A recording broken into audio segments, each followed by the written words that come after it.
어른 책 같이 읽는 아빠 전종환입니다. 시작하기 전에 말이죠. 이제 좀 부탁 좀 드릴게요. 제발 네. 그 카메라 찍으실 때 좀 이러지 좀 말아주세요. 아, 제가 그러나요? 가끔 제 거를 이제 모니터를 하면 네. 막 이래서 어지럽습니다. 웃겨서.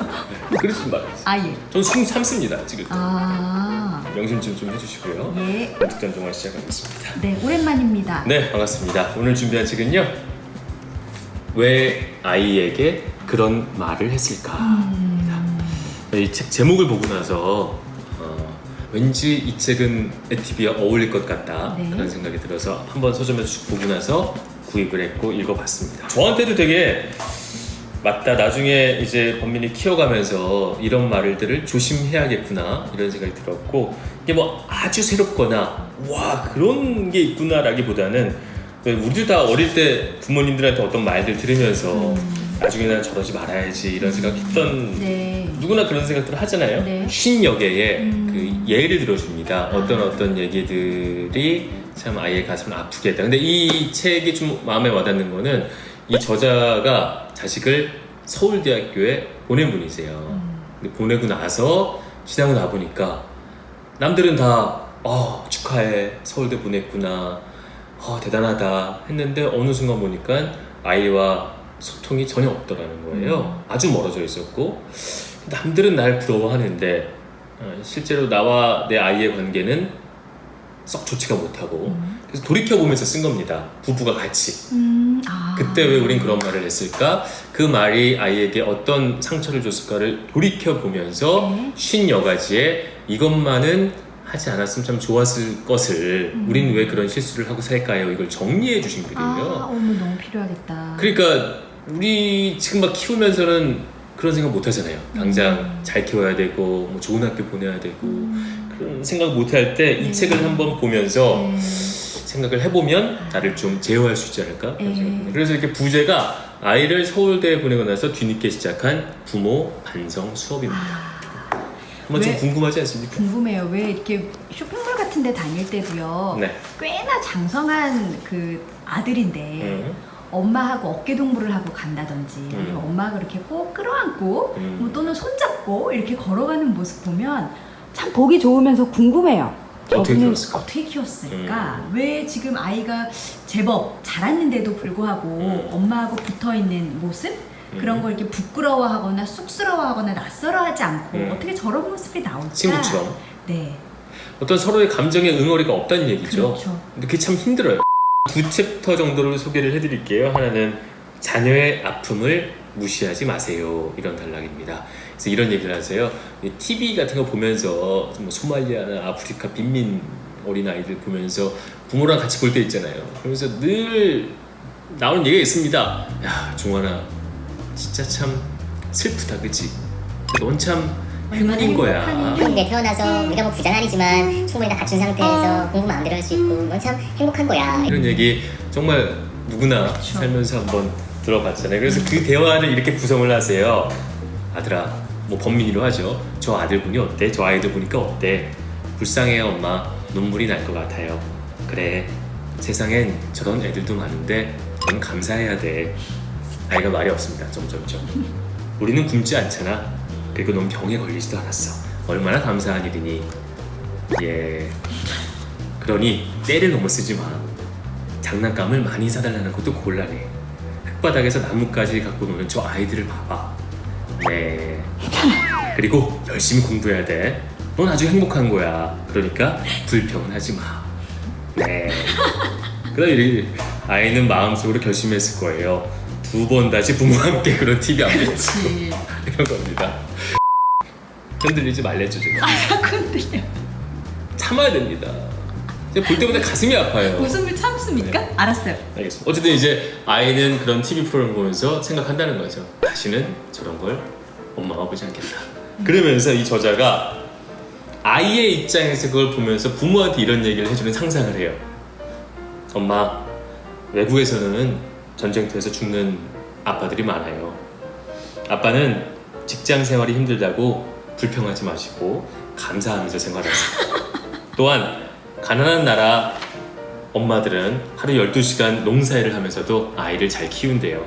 그러니까 엄마는 집안일 힘들다는 말을 아예 꺼내지도 마세요. 이게 아이의 입장에서 생각하는 거예요.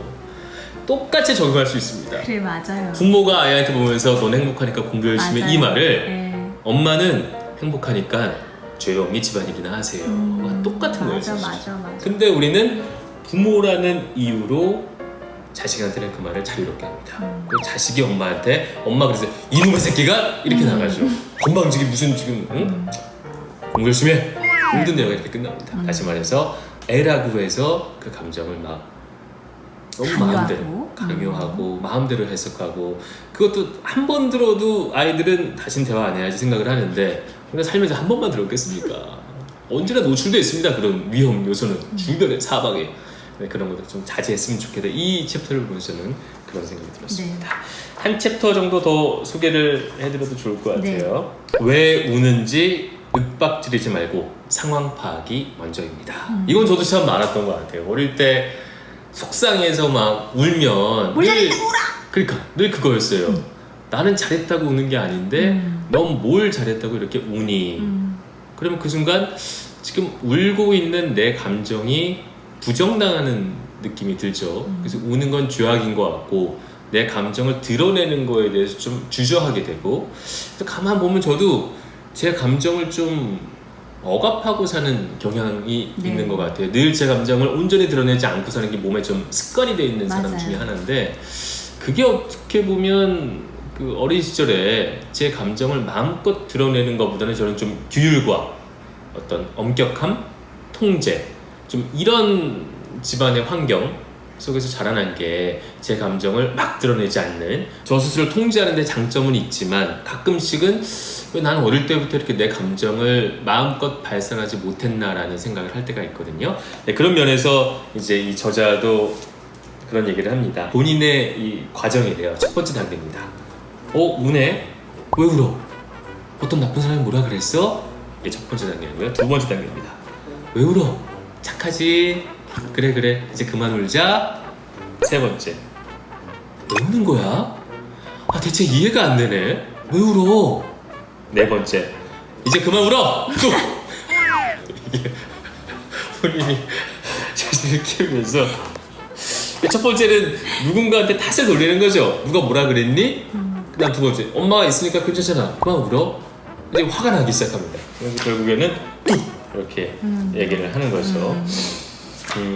사실 우는 이유를 아이도 모를 거예요. 그렇죠? 아이도 모르고 부모도 모르는데 이렇게 울 때마다 우는 어떤 본인도 모르고 아이도 모르는 감정을 억압하기 시작했을 때 아이들은 내 엄마, 내 아빠는 내 감정을 들여다볼 생각을 안 하는구나. 그냥 조금만 기다려주고 내 감정이 정리됐을 때 가만 생각해 보니까요.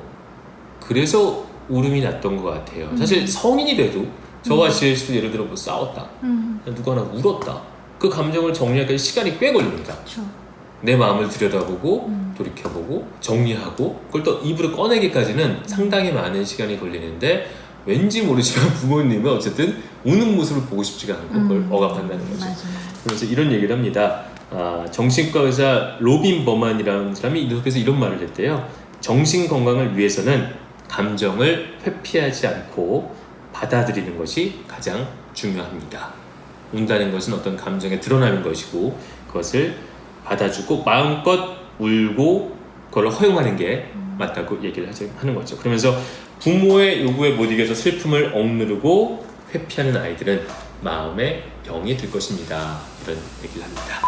지금 두 가지 챕터를 말씀드렸는데 이 책에는 그런 내용들이 52가지 제가 본 바로는 왜 아이에게 그런 말을 했을까 들어있습니다. 근데 두 가지 생각이 들었습니다. 첫 번째는 그럼에도 불구하고 우리 저자께서 책을 쓸 때도 이제 부제로 아이를 서울대에 보내고 나서 뒤늦게 시작한 부모 반성 수업이잖아요.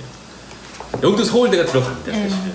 만약에 아이를 뭐 어느 대학을 보내고 부모의 반성 수업하면 책이 그만큼 그렇죠. 인기가 없었고 시선을 끌지 못했겠죠. 그 말은 무엇이냐? 아이들이 이렇게 하면 안 되고 하길 바라지만 이 마음이 사실 무슨 마음이겠습니까? 아이들을 이렇게 좀 질책하고 끌어당기는 마음은 아이들을 잘 되기 위한 마음이죠. 어느 부모가 감히 아이가 아이의 감정을 보기 싫어서 안 보는 부분은 어디 있겠습니까? 다만 모두의 마음이 내 아이가 잘 됐으면, 내 아이가 확률적으로 좋은 인생, 성공한 인생을 살기 좋은 서울대 혹은 어떤 유수의 대학을 보내기 위해서 어릴 때부터 이렇게 어떤 규율과 엄격함을 가르치는 거잖아요. 그래서 제 마지막 든 생각이 물론 여기 나오는 50여가지의 생각들을 들여다보는 것도 중요하지만 결국에 부모로서 내가 이걸 할 수 있는가? 이거란 무엇이냐? 범민이가 내가 원하는 만큼의 학업적인 성과를 못 이룬다고 하더라도 나는 그거를 온전히 아무렇지 않게 받아들일 수 있을 것인가? 그러면서 범민이를 그 자체로 존중해 줄 수 있을 것인가? 그건 저도 잘 모르겠어요. 아직 그런 경험을 못 해봤기 때문에. 네. 근데 만약 그럴 수 있다면 그러려고 노력을 할 것이고 말이죠. 그럴 수 있다면 여기 나온 왜 아이에게 그런 말을 했을까의 실수들을 좀 덜 할 수 있지 않을까. 아이가 어떤 퍼포먼스를 보이건 간에 그냥 아이 자체로서 존중해 줄 수 있다면 이런 서로 간에 상처를 주고 나중에 누적이 돼서 결국 관계가 안 좋아지고 그러지 않을 자신감, 그러지 않을 수 있는 용기가 있는 것인가 말이죠. 그거에 대해서 한번 이 책을 보고 다들 생각을 해보면 좋을 것 같습니다. 근데 저는 어린 마음에 그때 그런 생각을 했었던 것 같아요.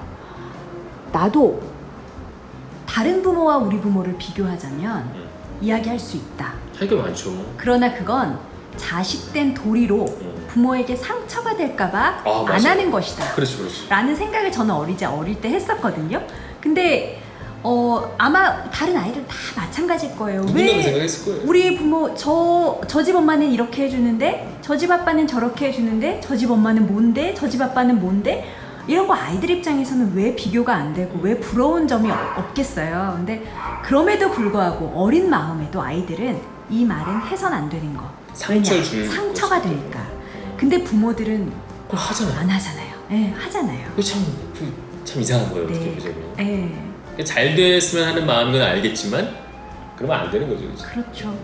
그 생각이 이제 들더라고요. 이 책을 소개를 해주시는데. 네. 그래도 쉽지 않겠지만 그래도 이 책을 보면 네. 한 번쯤은 내 화법, 아이들을 대하는 자세 네. 고민해 볼 수 있을 것 같습니다.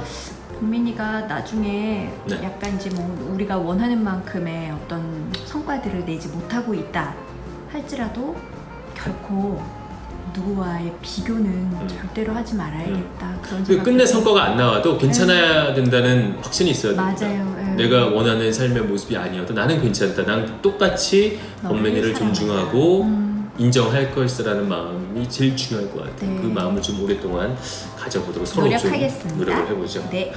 오늘은 여기서 인사드리겠습니다. 왜 아이에게 그런 말을 했을까 소개해드렸습니다. 구독구 끄끄 구독구 끄끄 가까 고맙습니다.